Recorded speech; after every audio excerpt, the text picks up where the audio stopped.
عروسی عجیب و باور نکردنی شرافت پروانی در امریکا. همسر شرافت پروانی کیست؟ وی چرا در امریکا بار دیگر ازدواج کرده است؟ خانواده شرافت پروانی در کدام کشور زندگی می کند؟ رازهای عجیب و باور نکردنی زندگی شرافت پروانی در امریکا فاش شد. من در این ویدیو پیرامون حقایق همین ماجرا خواهم پرداخت، پس در ادامه با کانال دنیا اینفو باشید.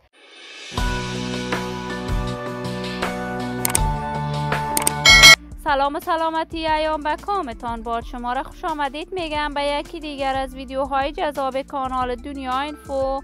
برای دوست شدن با این کانال علامت سابسکرایب را فشار دهید تا از ویدیوهای دیگر کانال دنیا اینفو هم آگاه شوید. شرافت پروانی، صدای طلایی، انجره سوریله که در هنر موسیقی افغانستان بالخصوص موسیقی محلی کشور دست بالایی داشته است. دوستداران و طرفداران صدای پروانی در افغانستان نه بلکه در خارج از افغانستان هم بیشمار بوده است.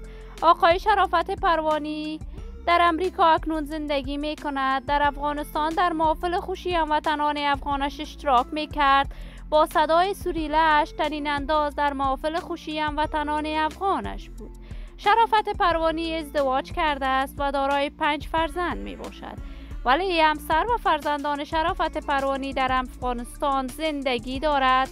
شرافت پروانی جدیداً تصاویرش در صفحات مجازی دست به دست می شود که وی در امریکا بار دیگر ازدواج کرده است. اما تا کنون شرافت پروانی درباره جزئیات این ماجرا ابراز نظر نکرده است. ولی شرافت در امریکا هم مانند افغانستان در محافل خوشی هموطنان افغانش اشتراک می کند.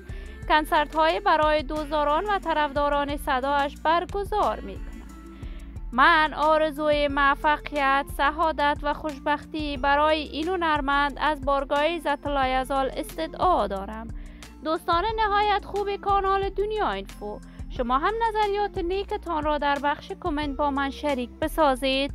ویدیو را با علاقه‌مندان و طرفداران شرافت پروانی به اشتراک بگذارید. اگر تا هنوز عضو کانال دنیا اینفو نشدید پس برای عضویت با این کانال علامت سابسکرایب را فشار دهید. صحت و سلامتی برای شما نازنینان از بارگاه عزت الله یزال تمنا دارم.